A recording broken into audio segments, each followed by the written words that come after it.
usung hari ini adalah tentang istri yang dirindukan surga. Ya, sebenarnya materi ini berat banget ya, tapi seberat apapun itu harus disampaikan dengan tujuan menjadi satu wacana perubahan dalam diri kita agar kedepannya kita bisa menjadi lebih baik, agar kedepannya kita bisa memiliki amalan yang kelak kita bisa unggulkan ketika kita berhadapan dengan Allah Ta'ala nanti. Dan menjadi istri soleha itu merupakan satu prioritas bagi kita, karena suami itu adalah tiket kita untuk mendapatkan surga Allah Ta'ala. Jadi berusahalah semaksimal mungkin dengan perjuangan yang tinggi untuk mendapatkan tiket itu, untuk mendapatkan kebaikan tempat terakhir kita, yaitu surga Jannatul Na'im Allah Ta'ala. Itu harapan dari materi yang akan kita sampaikan. Nah, kita sadari oleh kita ya, bahwa dalam Islam wanita itu memiliki hak yang sama dengan laki-laki. Ya, dalam Islam, wanita itu memiliki hak yang sama dengan laki-laki dalam hal beribadah kepada Allah, dalam hal mendapatkan ampunan Allah, dalam hal dijauhkan dari neraka Allah, dan dalam hal mendapatkan surganya Allah Ta'ala. Kita punya hak yang sama. Ya, kita teruskan. Jadi pahami tadi bahwa dalam Islam,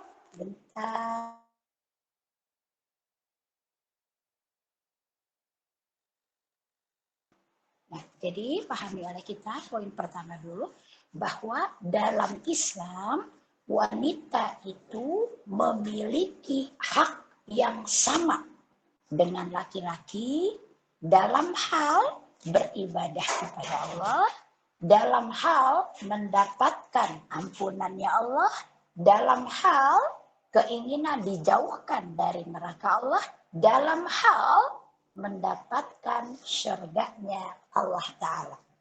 Punya hak yang sama dengan laki-laki. Ya. Lalu juga ya, Islam mendudukkan perempuan atau wanita itu pada posisi yang sangat istimewa. Jadi kan wanita dalam Islam memiliki hak yang sama. Ya, dalam hal beribadah, mendapatkan ampunan Allah, dijauhkan dari neraka dan dijauhkan dari surga dan dimasukkan ke dalam surganya Allah. Ya. Lalu juga dalam Islam wanita itu mendapatkan hak istimewa dalam Islam. Ya, jadi dalam Islam wanita itu mendapatkan hak dan kedudukan yang sangat istimewa. Yang dalam hadis kata Rasulullah, ad-dunya mata'un. Dunia itu adalah perhiasan. Wa khairu mata'iha, dan sebaik-baik perhiasan dunia adalah al-mar'atu sholihah, wanita dan istri sholihah. Kita perhatikan hadis ini, kata Rasulullah, ad-dunya mata'un. Dunia itu adalah perhiasan. Isi dunia itu tidak hanya keindahan, kekayaan, kesenangan, enggak hanya itu. Isi dunia itu termasuk wanita-wanita atau istri-istri. Jadi kalau Rasul mengatakan ad-dunya mata'un, dunia itu adalah perhiasan. Kalau kita spesifikkan, wanita itu adalah perhiasan. Kalau wanita itu diidentikan dengan perhiasan, ya, maka wanita itu adalah makhluk yang harus dijaga, yang harus dirawat, baik pikirnya, baik fisiknya, baik hatinya, baik perasaannya. Masya Allah, coba lihat, bayangkan. Jadi wanita itu adalah makhluk yang harus dijaga. Pikirannya, fisiknya, akalnya, juga hatinya. Perasaannya harus dijaga. Siapa yang menjaganya? Suaminya. Karena dalam surat 4 ayat 34 Allah Ta'ala berfirman, Ar-rijalu qawwamuna 'alan nisa. Laki-laki itu adalah pemimpin, pelindung bagi perempuan dalam kurung istri-istrinya. Jadi Allah yang mendudukkan para laki-laki, para suami itu sebagai pelindung, sebagai pemimpin bagi istri-istrinya. Di mana tugas utama pemimpin, tugas utama pelindung adalah harus menjaga fisik, akal, hati, pikiran orang yang di bawah lindungannya, orang yang di bawah pimpinannya, prioritasnya adalah istri-istri mereka. Yang kata Rasulullah, ingatlah ketika seorang suami menghadap Allah Ta'ala, dia akan dimintai tanggung jawabnya terhadap istri dan anak-anaknya. Ya, yang Sayyidina Ali bin Abi Thalib berkata, ya, bahwa makna dari qabul yang diucapkan oleh seorang laki-laki adalah dia berikrar di hadapan Allah bahwa siap menanggung dosa perempuan yang ia jadikan istri dari meninggalkan sholatnya sampai membuka auratnya, dan dia siap untuk dilemparkan ke dalam neraka. Nah, itu makna dari qabul yang diucapkan oleh seorang laki-laki pada saat prosesi akad nikah. Lalu Sayyidina Ali bin Abi Thalib pun berkata, jika engkau tidak bisa membahagiakan pasanganmu dengan kekayaan, maka cukup. Jangan buat pasanganmu itu menangis. Nah, ini beberapa alasan yang mendukung bahwa perempuan itu adalah makhluk yang harus dijaga. Tidak hanya fisiknya, akalnya, pikirannya, tapi juga hatinya. Kenapa demikian? Karena wanita dalam Islam itu tidak hanya memiliki hak yang sama dengan laki-laki, tapi juga mendapatkan kedudukan yang istimewa. Lalu kata Rasulullah kan, dunia mataun, dengan penjelasan yang tadi. Wa khairu mata'iha, dan sebaik-baik perhiasan dunia adalah almar'atus sholihah, wanita atau istri-istri yang sholihah. Nah, balikkan hadis ini ke diri kita. Bagaimanapun kualitas iman dan amaliyah kita sebagai seorang wanita, juga sebagai seorang istri, dengan kejujuran kita mengakui bahwa amal kita itu jauh dari kata baik, apalagi sempurna. Sesungguhnya selalu berdoa dan mengharapkan untuk mendapatkan surga Allah. Dengan segala ketaatan-ketaatan kita, ketundukan-ketundukan kita, dan banyaknya ibadah yang kita lakukan karena Allah, dan tujuannya juga untuk mencapai ridha Allah. Nah, ya. Jadi kita kenapa? Kita nih, porsi kita sebagai wanita, porsi kita sebagai seorang istri, yang kita jujur, kita akui. Amal kita itu jauh dari kata baik, apalagi sempurna. Tetap tuh berharap dengan ketaatan-ketaatan, ibadah-ibadah yang kita lakukan itu, kita bisa mendapatkan surganya Allah.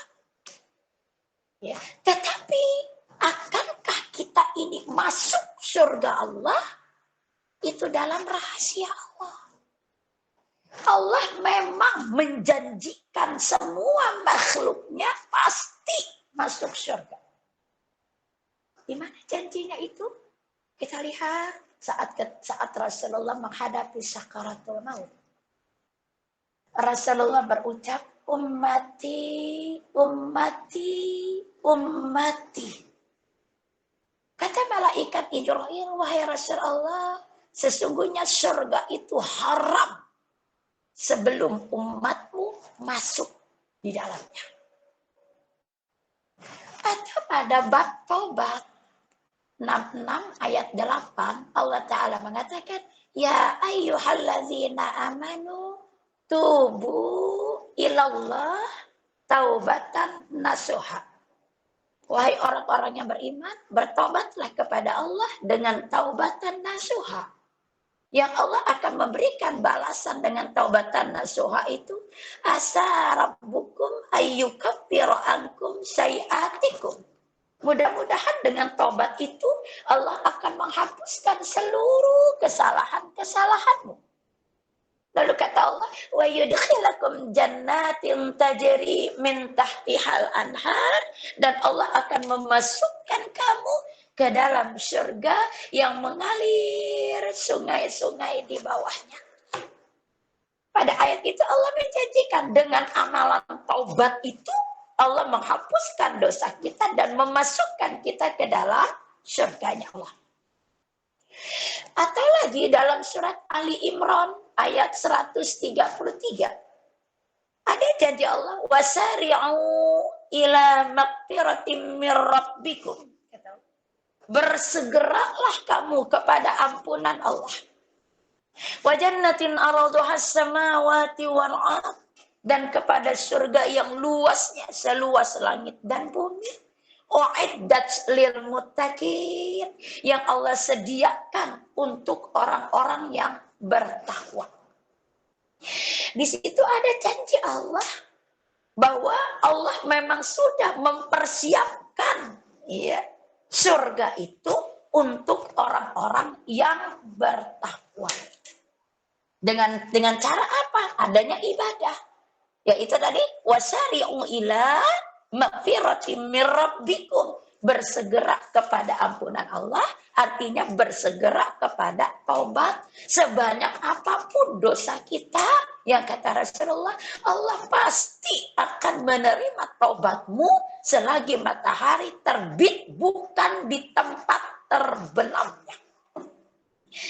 Dan taubat itu tidak akan diterima oleh Allah justru saat ruh berada di kerongkongan. Kenapa? Karena tidak ada realisasinya.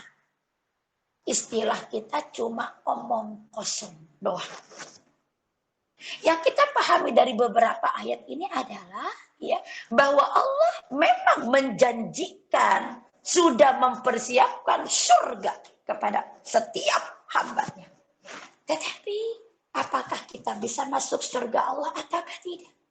Itu betul-betul dalam rahasia Allah. Rajinnya kita dalam beribadah, banyaknya ibadah yang kita lakukan tidak menjadi jaminan untuk kita bisa masuk dalam surganya Allah. Tetapi jaminan yang mutlak untuk kita bisa mendapatkan surganya Allah adalah kemampuan mempertahankan keimanan kepada Allah. Itu tiket kita. Jadi apa?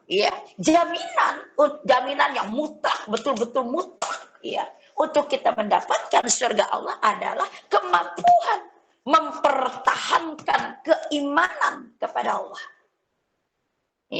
Karena realisasi iman itu adalah ketundukan, ketaatan kepada semua hal-hal syariat yang diperintahkan oleh Allah Ta'ala. Salah satunya menjadikan diri ini wanita atau istri yang salihah. Jadi ibadah itu merupakan realisasi dari keimanan. Sehingga kunci mutlaknya untuk mendapatkan surga itu adalah kemampuan mempertahankan keimanan tanpa diwarnai dengan bentuk kesyirikan, baik itu syirik kecil apalagi syirik besar. Realisasi keimanan itu adalah ketundukan, kepatuhan kepada syariat Allah. Salah satunya adalah menjadikan diri kita wanita atau istri-istri yang salihah, yang tentunya dengan ketaatan itu kita menjadi istri-istri yang dirindukan oleh syurga. Lalu bagaimana sih ciri-ciri istri yang dirindukan oleh syurga itu? Kan tadi dibilang Allah memang sudah berjanji mempersiapkan surga untuk orang-orang yang bertakwa. Allah udah janji. Tetapi apakah kita menjadi bagian? Ya, menjadi orang yang mendapatkan surga Allah itu dalam rahasia Allah. Dan ternyata banyaknya ibadah, lalu rajinnya beribadah, itu bukan jaminan untuk kita mendapatkan surga Allah. Jaminan mutlak kita untuk mendapatkan surga Allah adalah kemampuan menjaga keimanan kita dari segala bentuk kesyirikan, baik syirik kecil ataupun syirik besar, di mana realisasi daripada keimanan itu adalah melakukan ketaatan, ketundukan yang diperintahkan oleh Allah Ta'ala. Salah satunya menjadikan diri ini wanita istri yang salihah. Lalu bagaimana ciri-ciri istri solehah yang pasti dirindukan oleh surga itu? Nah ini clue-nya ya, untuk kita bisa berjalan di atas clue tadi agar sampai pada tujuan dengan baik. Di dalam Al-Quran, ya di dalam Al-Quran Allah akan banyak sekali ayat yang menjelaskan tentang ciri-ciri istri salihah yang dirindukan oleh syurga dalam Al-Quran. Coba kemampuan kita membuka-buka Quran itu kan terbatas. Ya, terbatasnya itu bisa jadi hal yang potensial adalah minimnya ilmu kita. Ya kan? Makanya harus terus belajar. Ya. Ya kata Allah, iqra, baca. Karena interaksi awal belajar adalah membaca. Yang kata Rasulullah, talabul ilmi fardhatun ala kulli muslim. Menuntut ilmu itu wajib bagi setiap muslim. Kembali Sayyidina Ali bin Abi Thalib mengatakan, menuntut ilmu itu wajib dari buayan sampai ke liang lahat. Berarti apa? Tidak ada kata selesai dalam belajar. Belajar itu akan selesai bila ruh sudah terpisah dari raga. Termasuk belajar untuk bisa terus menjadikan diri ini wanita ataupun istri yang solihah, yang dengan kesolihatannya itu dia menjadi istri atau wanita yang dirindukan oleh syurga. Ciri istri yang dirindukan oleh surga, yang pertama adalah perempuan-perempuan yang bertakwa kepada Allah dan taat kepada suaminya. Ibu perhatikan di sini kata takwa menggandeng dengan taat kepada suami. Ya kan? Perempuan-perempuan yang bertakwa dan taat kepada suaminya. Bertakwa kepada Allah, Allah di sini digandengkan dengan taat kepada suami. Kenapa demikian? Karena saat perempuan itu berstatus sebagai seorang istri, maka ridho Allah tergantung kepada ridho suaminya. Murka Allah tergantung kepada kemurkaan suaminya. Sehingga apa? Surga Allah itu akan terbuka berdasarkan dengan keredoan suami. Sehingga bila seorang perempuan berstatus seorang istri, orientasinya dalam hidupnya adalah meraih ridho Allah melalui ridho suami. Hal itu bisa termuat dalam firman Allah dalam surat 4 ayat 34 dan surat 4 ayat 124. Buka dulu yang terdekat, surat 4 ayat 34. Bismillahirrahmanirrahim. Laki-laki, suami itu pelindung bagi perempuan, istri. Karena Allah telah melebihkan sebagian mereka laki-laki atas sebagian yang lain perempuan. Dan karena mereka laki-laki telah memberikan nafkah dari hartanya, maka perempuan-perempuan yang solih adalah mereka yang taat kepada Allah dan menjaga diri ketika suaminya tidak ada. Karena Allah telah menjaga mereka. Perempuan-perempuan yang kamu khawatirkan akan nusyus, hendaklah kamu beri nasihat kepada mereka. Tinggalkanlah mereka di tempat tidur, pisah ranjang, dan kalau perlu pukullah mereka. Tetapi jika mereka menaatimu, maka janganlah kamu mencari-cari alasan untuk menyusahkannya. Sungguh Allah Maha Tinggi, Maha Besar. Nah, surat 4, surat An-Nisa ayat 34. Stressing pembahasan kita hampir di tengah ayat. Yang Allah Ta'ala berfirman, maka perempuan-perempuan yang solih, artinya perempuan-perempuan yang solihat tadi, adalah, kata Allah. Berarti Allah mendeskripsikan siapa sih perempuan yang solehat itu, kata Allah. Mereka yang taat kepada Allah dan menjaga diri ketika suaminya tidak ada. Berarti yang taat kepada Allah. Yang direalisasikan dengan apa? Taat kepada suaminya. Bentukannya menjaga diri ketika suaminya tidak ada di rumah. Ambil ibrah. Ya, ketika Rasulullah memerintahkan Fatimah anak beliau berguru ke rumah Robiatul Adawiyah, ke rumah seorang sahabiat yang bernama Robiatul Adawiyah. Nah, Robiatul Adawiyah ini adalah tidak cantik, tidak pula kaya, tetapi dia sudah dikhabarkan oleh Allah termasuk salah satu dari sahabat yang dijamin surga oleh Allah sedang dia masih hidup. Karena kabar dari Allah, maka Rasulullah menyuruh anaknya Fatimah untuk datang berguru kepada Robiatul Adawiyah, mencari tahu dengan apa dia mendapatkan surga Allah.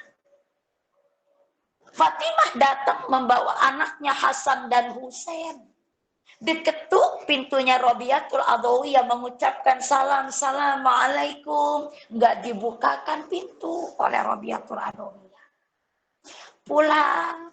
Besok datang lagi bawa Hasan Husain. Setelah mengucapkan salam, nggak dibukakan lagi pintu oleh Robiatul Adawiyah.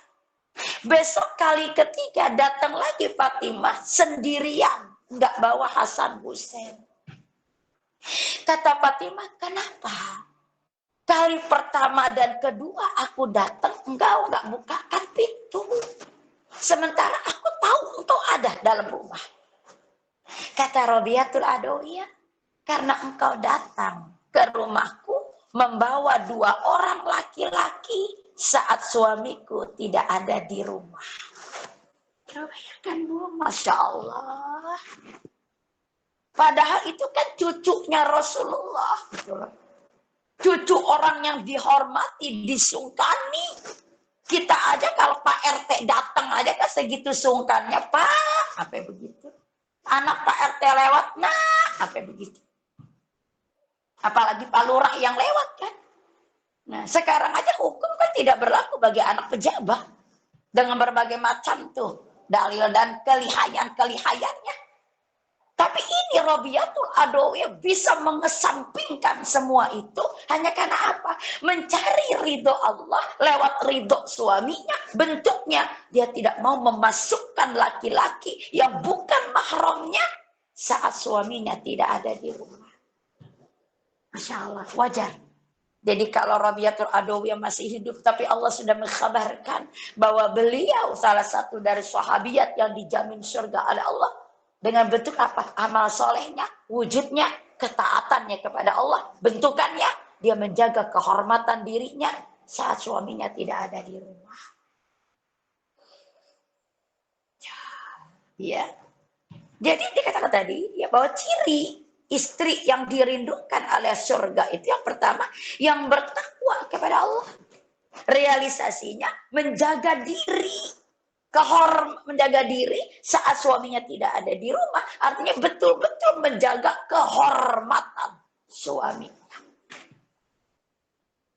Makanya kan kalau kita buka lagi tuh fikih wanita, salah satu perilaku durhaka istri kepada suami adalah istri menceritakan aib kekurangan suaminya malah pada ibu kandungnya sendiri. Kenapa? Karena sudah mencoreng kehormatan suaminya. Walau cuma lewat lisan. Yang ditafsirkan, bagaimana orang akan menghormati suami kita kalau istri tidak menghormati suaminya. Pun sebaliknya, salah satu perilaku durhaka suami kepada istri adalah suami menceritakan aib kekurangan istrinya, walau kepada ibu kandungnya sendiri. Ya, dan ditafsirkan bagaimana anak-anak bahkan orang akan menghormati istrinya kalau suaminya tidak menghormati istrinya. Jadi kan berlaku ya Bu, hukum sebab akibat. Ya, berlaku juga ya firman Allah, hal jazaul ihsani ilal ihsan. Tidak ada balasan kebaikan kecuali kebaikan juga. Sebaliknya, siapa yang berbuat keburukan, pasti dia pun akan mendapatkan ya balasan atas keburukannya. Kita lihat lagi masih di surat An-Nisa ayat 124.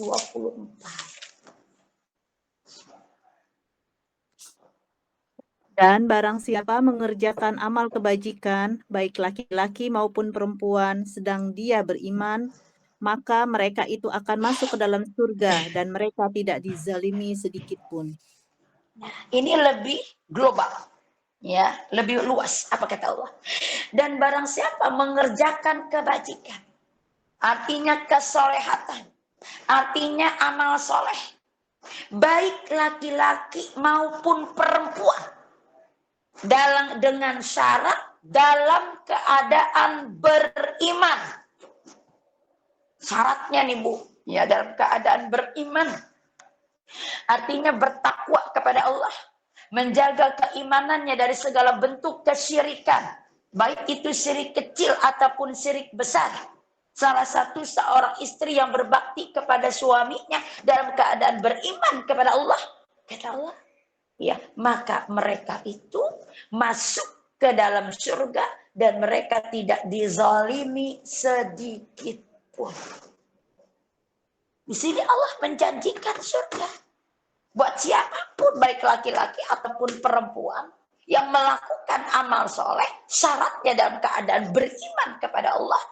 Allah yang maha benar dalam janjinya menjanjikan surga untuk mereka, termasuk istri soleha yang melakukan amal soleh, bentuknya taat kepada suaminya dalam keadaan beriman, bertakwa kepada Allah dengan bentuk keimanannya jauh dari bentuk kesyirikan.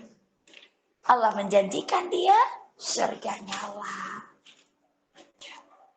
Yang kedua, ciri istri yang dirindukan oleh surga, ya, yang kedua adalah perempuan-perempuan yang sabar.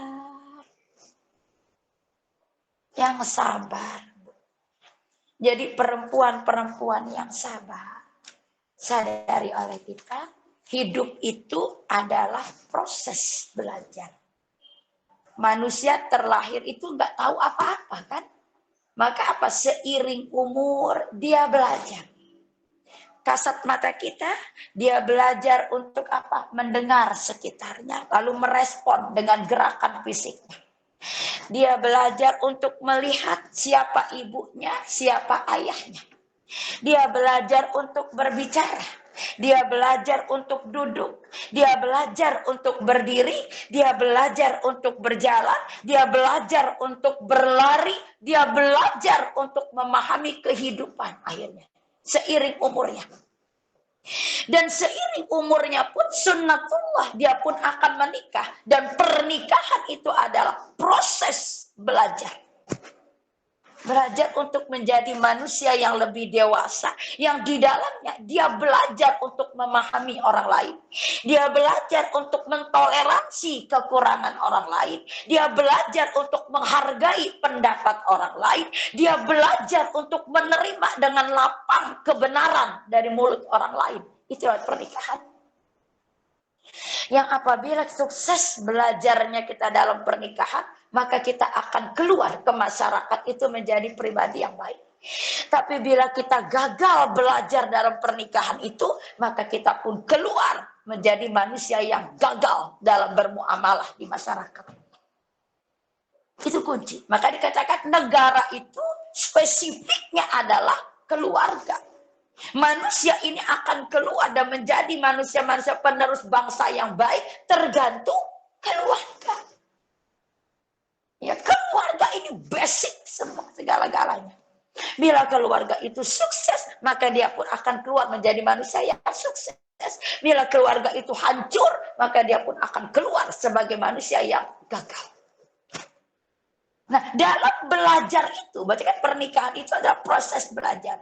Dalam belajar itu, nggak melulu kita akan menemui kesuksesan. Pasti kita akan menemui dulu kegagalan. Ya, yang kata pepatah, gagal adalah kesuksesan yang tertunda. Ya kan? Tidak mengapa kita gagal setelah mencoba. Ya. Yang buruk itu adalah gagal karena tidak berani untuk mencoba. Nah, dalam proses belajar saya katakan tidak melulu kita akan menemui kesuksesan. Pasti kita akan menemui kegagalan. Dan kegagalan itu akan menjadi kesuksesan yang tertunda bila kita sikapi dengan sabar dan bersyukur kepada Allah. Tetap sabar dan tetap bersyukur kepada Allah. Ya, yang kata Sayyidina Ali bin Abi Thalib, andai engkau tahu nikmat Allah di balik musibah, nikmat di balik musibah, maka engkau tidak akan pernah berhenti memuja dan bersyukur kepada Allah. Berarti apa? Di balik musibah, di balik gagal itu pun ada nikmat. Apa nikmatnya? Allah menampakkan kesalahan kita. Allah ingin kita tidak cemburu dalam kesalahan yang sama walau di lain waktu. Allah ingin kita lebih baik belajar dari kesalahan itu. Allah ingin kita menjadi manusia yang lebih bertanggung jawab belajar dari kesalahan itu.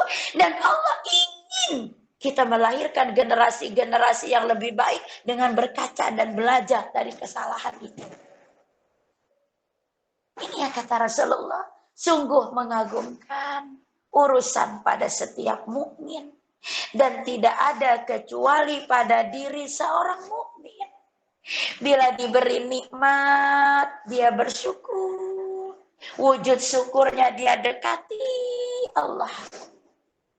Bila diberi musibah, dia bersabar. Wujud sabarnya dia dekati lebih dekat kepada Allah dan dia tetap berhusnuzon kepada Allah dengan keyakinan di balik musibah ini ada kebaikan.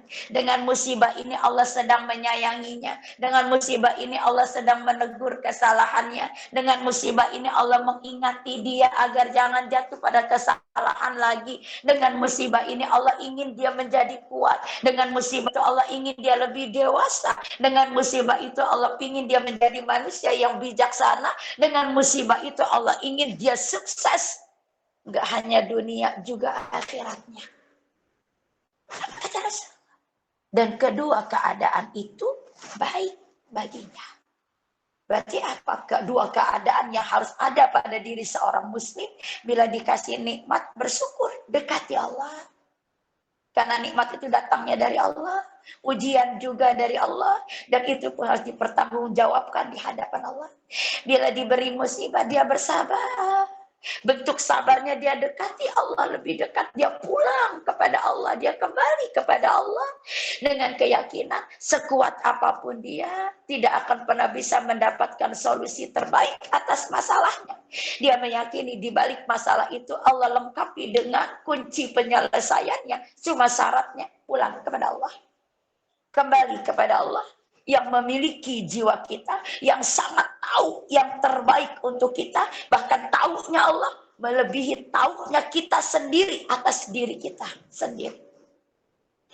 Firman Allah kita lihat dalam surat 3 ayat 200, surat 4 ayat 19. Yang terdekat dulu surat 3 ayat 200.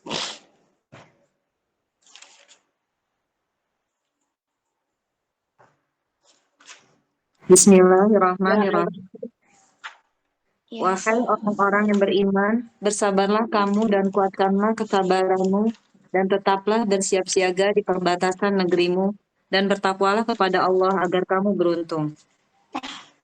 Surat 3, surat Ali Imran. Jadi ayat 200 ini ayat terakhir dari surat Ali Imran. Allah mengatakan, ya ayyuhalladzina amanusbiru, wahai orang-orang yang beriman, bersabarlah. Sampai sini aja pahami oleh kita. Bahwa kalimat ya ayyuhalladzina amanu merupakan panggilan kehormatan dari Allah untuk orang-orang yang beriman.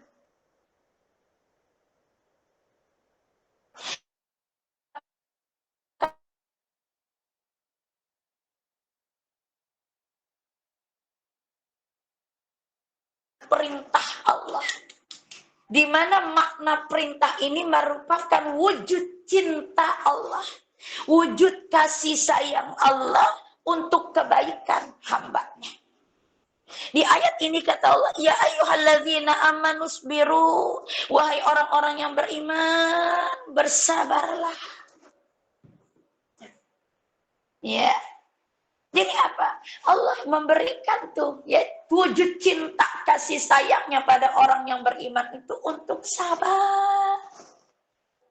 Dan tertulis dalam Al-Quran berarti apa? Sikap sabar itu menjadi sikap wajib yang harus dimiliki oleh orang-orang yang beriman.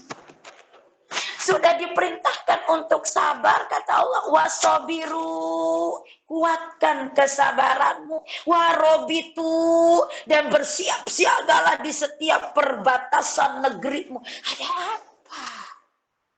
Sudah beriman suruh sabar, tambah sabar, siap-siap. Ada apa? Karena hidup itu adalah perjuangan, Ibu.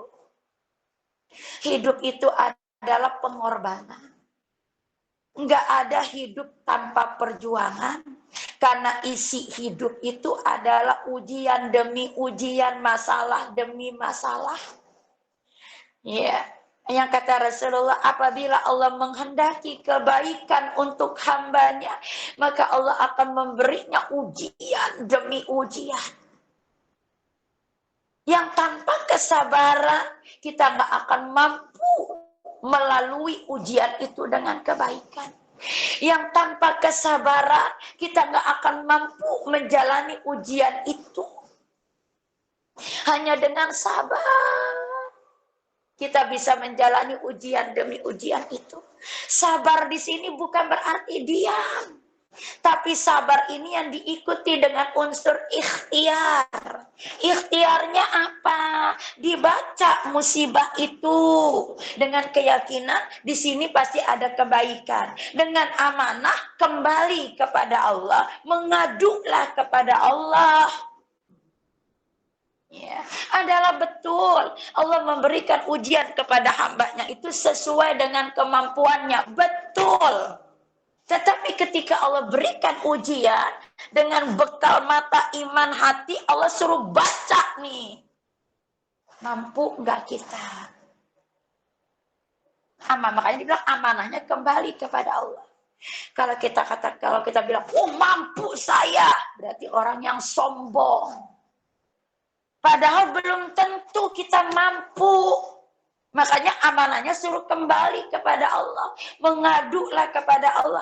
Bentuknya apa ya Allah? Kalau ujian ini baik untukku, kuatkan aku. Bila ujian ini buruk untukku, maka jauhkan ia dariku. Berarti apa? Kembali. Libatkan Allah dalam setiap masalah. Jadi betul dalam hidup itu apa? Ya.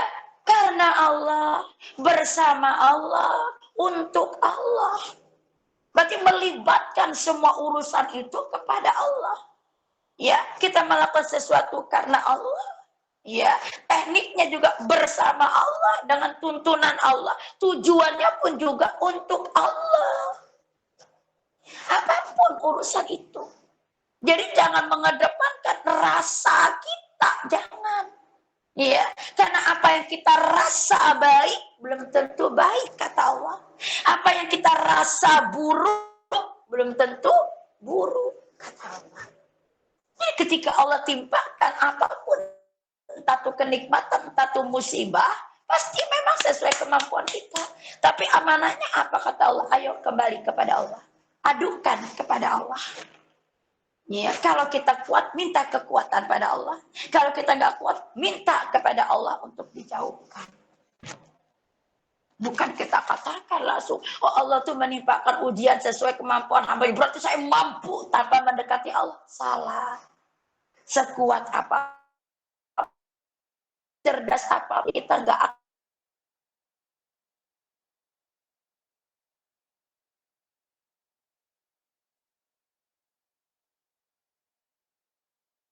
Kita adalah makhluk yang lemah, yang punya banyak sekali keterbatasan.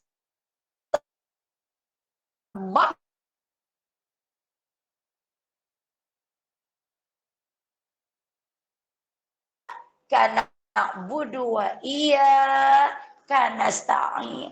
Ya Allah, hanya padamu lah aku memohon pertolongan dan perlindungan. Berarti kan menyerahkan semua urusan kita berdasarkan ketentuan Allah. Karena kita yakin apapun ketentuan Allah itu adalah kebaikan yang terbaik untuk kita. Walau kita bilang sesuatu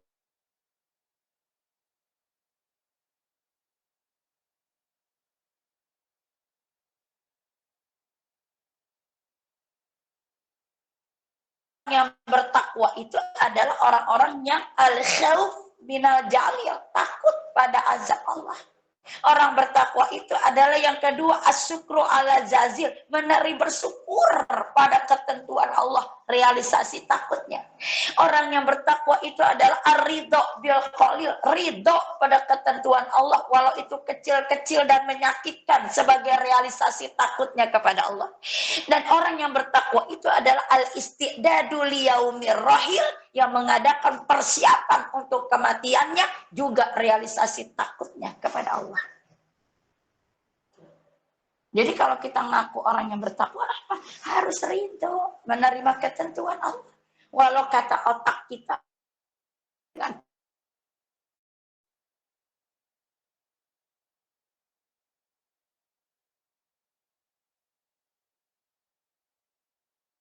setiap manusia pengennya kan selalu mendapatkan yang sesuai dengan hati kita.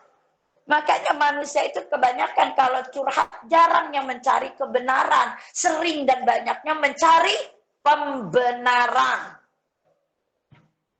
mencari pendukung. Jarang orang yang mencari kebenaran. Arti ketika memaparkan masalahnya itu dia siap dengan nasihat apapun untuk dirinya. Bertolak belakang dengan kebiasaan para sahabat. Sahabat itu ketika hati mereka galau, mereka mendatangi orang soleh, mengatakan nasihati aku. Kalau dia meminta nasihat berarti dia siap dengan nasihat yang menyakitkan sekalipun, dengan nasihat yang mungkin akan tidak sesuai dengan keinginan dan hati kita. Sabar yang diikuti dengan ikhtiar, bukan sabar yang diam. Sabar diikuti ikhtiar dan tawakal itu Allah. Serahkan semua hasilnya kepada Allah. Bila kita mendapatkan sesuai dengan keinginan kita, alhamdulillah. Memang ini yang terbaik untuk kita. Tapi kita bila mendapatkan tidak sesuai dengan keinginan kita, alhamdulillah. Berarti inilah yang terbaik untuk kita. Susah kan untuk seperti itu? Susah. Makanya dikatakan sabar itu sekolah yang gak ada kelar-kelarnya. Sabar itu gak ada batasnya. Hanya orang yang tak berilmu mengatakan sabar itu juga ada batasnya. Ya, yang berikut tadi dikatakan surat 4 ayat 19. Bismillahirrahmanirrahim. Wahai orang-orang yang beriman, tidak halal bagi kamu mewarisi perempuan dengan jalan paksa, Dan janganlah kamu menyusahkan mereka karena hendak mengambil kembali sebagian dari apa yang telah kamu berikan kepadanya, kecuali apabila mereka melakukan perbuatan keji yang nyata. Dan bergaullah dengan mereka menurut cara yang patut. Jika kamu tidak menyukai mereka, maka bersabarlah. Karena boleh jadi kamu tidak menyukai sesuatu, padahal Allah menjadikan kebaikan yang banyak padanya. Ya, surat 4 An-Nisa ayat 19. Selesainya hampir di akhir ayat. Kata Allah apa? Jika kamu tidak menyukai mereka, maka bersabarlah. Berarti apa? Kalau kita tidak menyukai sesuatu atas ketentuan Allah, Allah bilang bersabarlah. Di ayat ini Allah contohkan dengan wanita, Allah kiaskan dengan wanita. Kenapa? Karena ujian terberat bagi seorang lelaki itu adalah wanita. Dan akhir zaman pun akan ditandai dengan banyaknya fitnah, terutama fitnah wanita. Dan faktanya, seorang laki-laki pun akan baik dengan wanita yang baik. Di balik laki-laki yang hebat ada perempuan yang hebat. Di balik hancurnya seorang laki-laki juga gara-gara wanita. Karena ternyata buruknya seorang laki-laki juga karena bisikan wanita. Dan faktanya sejak Nabiullah Adam alaihissalam, seorang anak pun akan menjadi anak yang durhaka kepada orang tua. Dan hamba Allah yang durhaka kepada Allah juga gara-gara wanita. Ingat kan? Anaknya Nabiullah Adam alaihissalam yang bernama Qabil. Dia melanggar syariat Allah dengan membunuh Habil, menjadi hamba yang durhaka kepada Allah gara-gara wanita. Dan dia menentang orang tuanya Nabiullah Adam alaihissalam juga gara-gara wanita. Makanya kata Allah, wahai orang beriman, Allah panggil lagi dengan kemuliaan. Tidak halal, berarti tidak baik jika kamu mewarisi perempuan dengan jalan paksa. Artinya apa? Memaksakan kehendak kita kepada perempuan, memaksakan rasa kita kepada perempuan. Tidak halal. Termasuk menyusahkan perempuan, tidak halal. Tadi kata Sayyidina Ali bin Abi Thalib kan, jika kamu tidak mampu membahagiakan pasanganmu dengan kekayaan, maka cukup jangan buat pasanganmu itu menangis. Karena tidak halal merusak perasaan perempuan. Tuh, iya. Jadi kalau tadi, jika kamu tidak menyukai sesuatu, maka bersabarlah. Sabar diikuti ikhtiar. Ikhtiarnya kembali kepada Allah. Ngadu kepada Allah. Ya Allah, kalau ini baik bagiku, maka kuatkan kesabaranku. Jika ini buruk bagiku, maka jauhkan ia dariku. Kembali melibatkan Allah. Ya, dengan sabar. Bentukannya husnuzan pada ketentuan Allah. Tanpa kesabaran, kita kan nggak mungkin kembali kepada Allah. Yang ada realisasi kita adalah emosi. Dan ketika kita emosi, bukan menyelesaikan masalah, tapi justru membuat dan memperluas masalah yang ada. Ya, yang ketiga, ciri istri yang dirindukan oleh surga yang ketiga adalah ya perempuan-perempuan yang selalu berprasangka baik. Perempuan-perempuan, artinya istri-istri yang selalu berprasangka baik. Ya, pada apa sih? Pada ketentuan Allah. Ya, artinya apa? Tanpa kesabaran, seseorang tidak akan lahir jiwa-jiwa yang mampu mengkondisikan hatinya untuk berhusnuzan pada ketentuan Allah. Hanya orang-orang yang baik imannya akan menjadi pribadi-pribadi yang sabar. Realisasi sabarnya itu adalah berhusnuzon kepada Allah. Lihat, ketika Sayyidina Ali bin Abi Thalib melamar Fatimah Az-Zahra. Ya, padahal Ali adalah manusia biasa yang enggak kaya. Banyak sahabat Rasul, Umar bin Khattab, Abu Bakar yang kaya raya, tapi tidak berani untuk melamar Fatimah. Ya, mereka mengatakan, wahai Ali, Fatimah itu jodohmu. Maka datangilah Rasulullah. Kata Ali bin Abi Thalib, ya, aku hanyalah manusia biasa yang tidak punya apa-apa, yang kumiliki cuma baju besi. Ini pun akan kugadaikan untuk hidupku. Saking gak punya apa-apa. Tapi sahabat terus menguatkan Sayyidina Ali untuk datang melamar Fatimah. Akhirnya Ali pun memberanikan diri untuk melamar Fatimah. Ketika Ali melamar Rasulullah, Fatimah, tidak ada kata yang keluar dari mulut Rasulullah yang indikasinya meremehkan Ali bin Abi Thalib. Bahkan Rasulullah menerima pinangan Ali untuk anaknya Fatimah. Tetapi dengan meletakkan 3 harapan yang tertuang dalam doa beliau. Doanya kata Rasulullah, barakallahu laka wa baraka alaikuma wa jama'a bainakuma fi khair. Yang artinya semoga Allah merekatkan keberkahan di saat kalian senang. Semoga Allah merekatkan keberkahan di saat kalian susah. Dan menghimpun kalian dalam kebaikan. Ya, berarti kan berhusnuzon. Iya, berhusnuzon. Atau kita lihat bagaimana Asiyah, istri Fir'aun. Kurang ajar bagaimana Fir'aun. Kurang durhaka bagaimana Fir'aun. Dia tidak hanya menzalimi manusia dengan membunuh semua bayi-bayi laki-laki. Tapi dia pun sudah mengikrarkan dirinya adalah Tuhan. Di mana dia menginstruksikan seluruh manusia untuk sujud patuh kepada dirinya. Tapi Asia dengan sabar, dia tetap mendampingi Fir'aun. Sabarnya yang diikhtiari berhusnuzon kepada Allah. Yang husnuzonnya tertuang dalam doanya. Ya Allah, berikanlah aku balasan atas kesabaranku. Dan ternyata Allah pun membangunkan istana untuk Asiyah. Karena kesabarannya dalam taat kepada Allah di dalam syurga.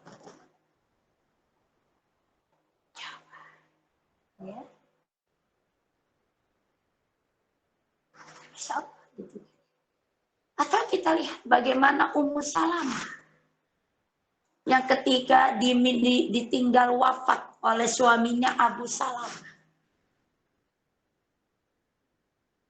Enggak gombar-gombar mencari lagi, pengen hayang-hayang lagi dengan lelaki lain.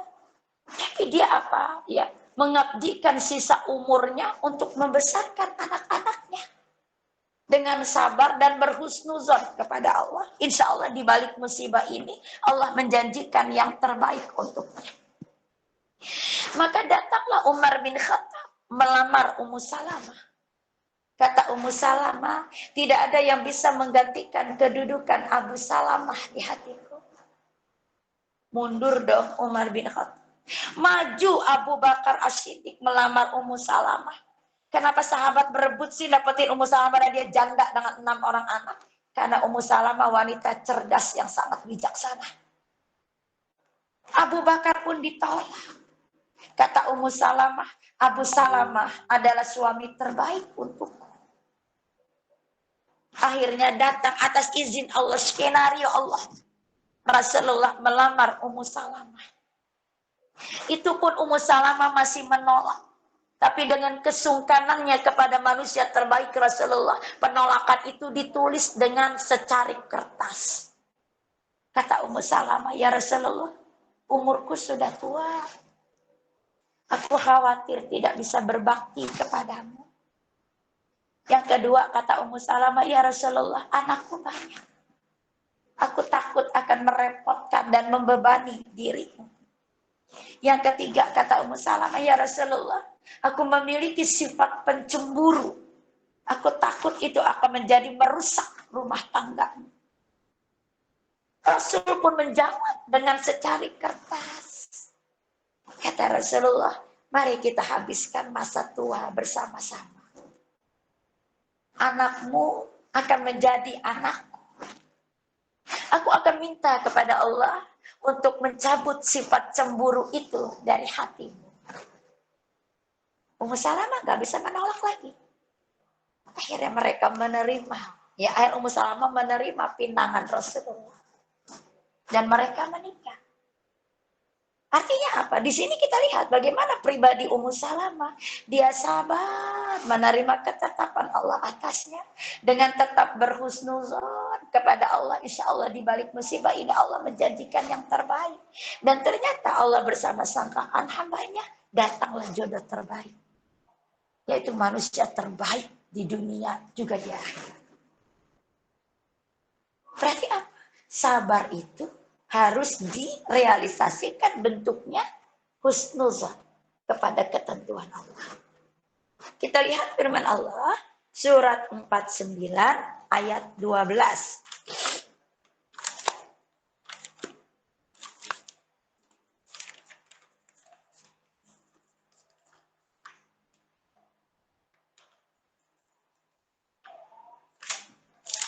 Ayo, sudah ketemu belum?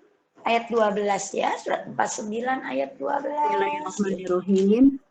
Wahai orang-orang yang beriman, jauhilah banyak dari prasangka. Sesungguhnya sebagian prasangka itu dosa. Dan janganlah kamu mencari-cari kesalahan orang lain.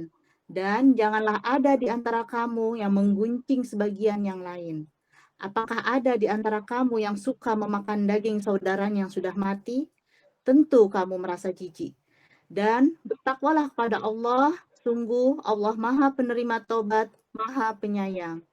Ya, surat 49 Al-Hujurat ayat 12. Kembali Allah memuliakan orang beriman dengan kalimat ya ayyuhalladzina amanu, wahai orang-orang yang beriman. Diikuti itu perintah sebagai wujud kasih sayang Allah. Jauhilah dari banyak prasangka. Karena sebagian prasangka itu dosa, yaitu yang suuzon. Kalau orang sudah berprasangka, pasti dia akan mencari-cari kesalahan orang lain. Kalau udah nemu kesalahan, maka pasti akan digunjingkan, digibah. Saat menggibah, gibah itu mendelet pahala amalan yang sebelumnya dilakukan.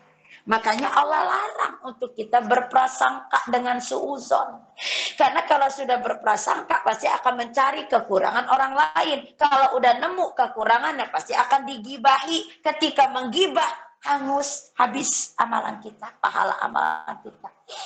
Karena Allah nggak pingin kita seperti itu, maka Allah bilang jauhilah dari prasangka. Karena akar dari segalanya itu adalah prasangka.